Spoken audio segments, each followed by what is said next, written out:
ஒரு இளைஞன் ஒவ்வொரு பெண்ணும் தன் ஆழ் மனதுல என்ன நினைக்கிறா அப்படின்ற கேள்விக்கு பதிலை தேடி எல்லா இடத்துலையும் அலைகிறான்.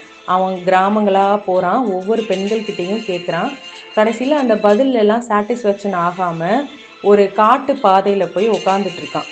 என்ன செய்யறதுனே தெரியாம அங்க வந்து ஒரு சூனியக்கார கிளவி யாரு என்னன்னு கேக்குது.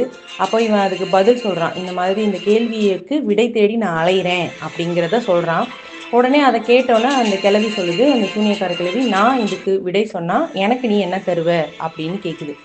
உடனே நீ என்ன கேட்டாலும் தர்றேன், உனக்கு விடை தெரிஞ்சா சொல்லு அப்படின்னு சொல்றான். உடனே அந்த கிளவி வந்து எனக்கு இந்த விடை தெரியும், ஆனா நீ என்னை கல்யாணம் பண்ணிக்கணும் அப்படின்னு சொல்லுது. அதுக்கும் சம்மதிக்கிறான். சம்மதிச்ச அடுத்த செகண்டே அது பதில் சொல்ல ஆரம்பிக்குது. அதாவது ஒவ்வொரு பெண்ணும் தன்னோட ஆழ் மனசுல அவ சம்பந்தப்பட்ட முடிவுகளை அவளே எடுக்கணுங்கிறதான் நினைப்பா. அதே மாதிரி ஒரு ஆண் அந்த பெண்ணை வந்து ஆண்மைத்தனத்தை பயன்படுத்தி பொது இடங்கள்ல கத்தி பேசுறதோ மிரட்டுறதோ இந்த மாதிரி பண்றதுனால அந்த ஆண் மேல உள்ள மரியாதை தான் போகுமே தவிர, அந்த பெண்ணை அடக்கி ஆள்ற அந்த ஒரு திருப்தி அவனுக்கு இருக்குமே தவிர அவன் மேல உள்ள மரியாதை சுத்தமா போயிடும். அப்படிங்கிறதையும், எப்பயுமே ஒரு பெண் தனக்கான பார்ட்னர் தன்னை மதிக்கணுன்றதும், தன்னுடைய முடிவுகளை தான் சம்பந்தப்பட்ட முடிவுகளை தானே எடுக்கிறது அப்படிங்கிறத தான் விரும்புவான்னு சொல்றான். இந்த பதிலை அப்படியே கேட்டு சாட்டிஸ்ஃபேக்ஷன் ஆகி ராணி கிட்ட போய் சொல்றான். அந்த நாட்டு ராணி வந்து பொற்காசுகளை கொடுத்து அனுப்புறாங்க. அதை திருப்பி வாங்கிட்டு இந்த கிளவி கிட்ட ஓடி வரான். சரி, அதை கிளவியவே கல்யாணம் பண்ணிக்கலாம்னு சொல்லிட்டு.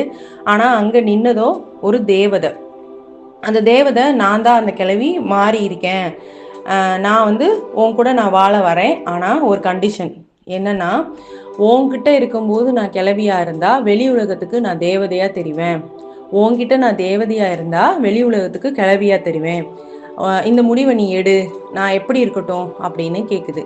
உடனே அதுக்கு சற்றும் யோசிக்காம சிரிச்சபடி சொன்னா, ஓ சம்பந்தப்பட்ட விஷயம் இது, அந்த முடிவை நீ தானே எடுக்கணும், அதை உன்கிட்டயே விட்டுறேன் அப்படின்னு சொல்றான்.